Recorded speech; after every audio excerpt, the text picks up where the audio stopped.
the selected maid of honor tonight? Anong meron ka na wala sa iba? Go! Siguro po kasi lagi ko pong pinipili kampihan si Ate April. Kahit anong mangyari. Yun po, feel ko yun. Wow, the greatest kakampi of all, no? That was such a great message. Anyway, eto na, dagdagan natin yan. Aside from being the greatest kakampi of the bride, your message, not just for April, but for Daniel as well. Ladies and gentlemen, the maid of honor, Aliyah Fertin, go Cruz. Hello po, good evening po sa ating lahat. Thank you. For those who may not know me, ako po si Aliyah Go Cruz. Self-proclaimed sister po ko ni Ate April. Kasi, ang totoo po is sister, pamangkin po niya ako kasi pinsan po niya yung nanay ko. Bale, isa po ako sa maraming tao na naka-witness sa love story ng Akniel. ng Akniel sa Tikal Court po. So, first po, gusto ko lang po i-congratulate yung newlyweds, lalo na si Ate April kasi finally go, kamusta po siya? Hindi ko na po kailangan i-explain sa tao na bakit iba yung apelido ng ate mo, ate mo siya. Ngayon, go, cross na siya. Hindi na ako mahihirapan mag-explain. Ate, gusto ko rin mag-thank you sa'yo kasi, wait lang makabiyak ako.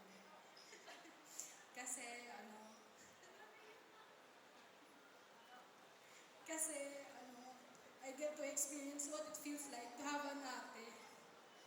Kasi, lahat po kami sa pamilya, ako lang po yung nag-iisang babae sa pamilya namin. Lahat po ng pinsan ko, lalaki, and yung mga kuya ko po. Yun po, lalaki po, syempre, kuya ko si. Although dati sobrang higpit mo sa amin, sabi ni Jai, gets ko naman na yun ngayon dahil matanda na kami. Nagigets ko kung bakit mo ginagawa yung mga ginawa mo dati kasi you care for us and that's how you show your love for us. And to Kuya Tanyel naman po, thank you po for staying with Ate April.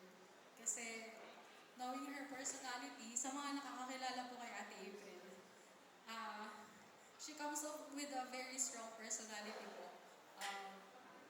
Marami pong nai-intimidate sa kanya kasi pag di niyo po alam yung personality niya, parang siyang siga, parang anytime manununtok siya na hindi mo maintindihan. Parang kasi mataray po kasi yung aura ni Ate April, gano'n. Tapos konting kibot lang, parang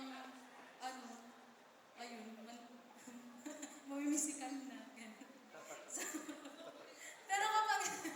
pero pag nakilala niyo naman po siya, on a deeper level, makikita niyo naman po kung gaano siyang ka-loving and loud. And super loud. So, ayun po. Kuya Tanyel, message ko nga pala sa inyo. Thank you po for climbing up her walls and for being my karamay as her kakampi.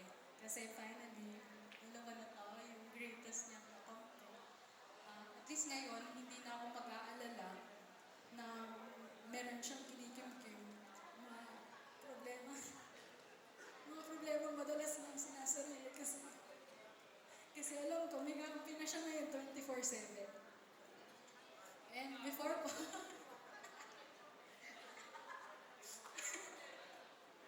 and bago po matapos yung message ko, sabi ko nga po kanina na I've been with them from the start po. And ang masasabi ko lang po is that they bring the best out of each other. They make a great team po. And they share a love that make them grow. And sobrang happy ko po na pinagtagpo po sila ng tadhana. Kaya, I want to raise a toast po. Let's raise our glasses po if you have sa table. Later naman. Pero, toast ko lang for Ate April is sana yung married life nila will be filled with laughter, love, and endless happiness. Yun lang. I love you both. Thank you so much, our beautiful maid of honor.